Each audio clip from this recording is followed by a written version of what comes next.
After hours of searching, crews finally found the body of a missing kayaker on the Outer Banks. They say it was just a few feet from where it went under on the sound side of Kill Devil Hills behind the Wright Brothers National Memorial near Collington Island. 10 on your side's Erin Kelly talked to neighbors who heard that man's cries for help. Erin?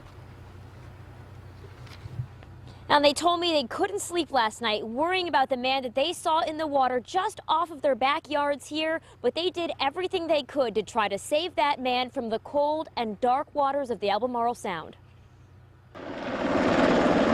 From up in the sky to the surface of the Albemarle Sound, and down to its floor, they searched. 30 square miles around this white buoy where neighbors saw a kayaker go under Wednesday night.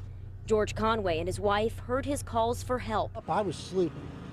It's about 9:30 or so. And she said, I think somebody's out there crying for help. So I looked out the window upstairs and I saw a light. And I didn't hear anything right away, but then I did hear somebody say, help.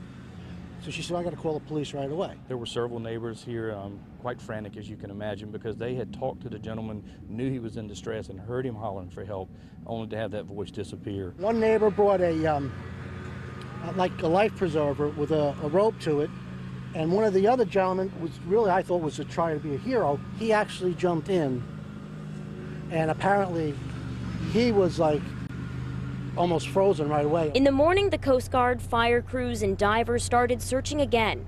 They looked for clues in the man's yellow kayak. Fishing gear, a tackle box, one shoe. 14 hours after anyone last saw him, and just about 20 feet from where he went under, divers found the man's body. They were using a grid search where the divers were almost in contact with one another by touch, and they will just search a few feet at a time, go down to the bottom, make contact, come right back up. People fish all the time. It's one of the reasons they live in a coastal area like this, to enjoy the water.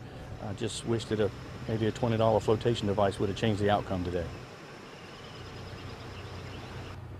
And the sheriff says he knows who the man is, but he's not releasing his name until he talks to his family. He says he's a man in his 30s, but it's not clear if he lives in this area.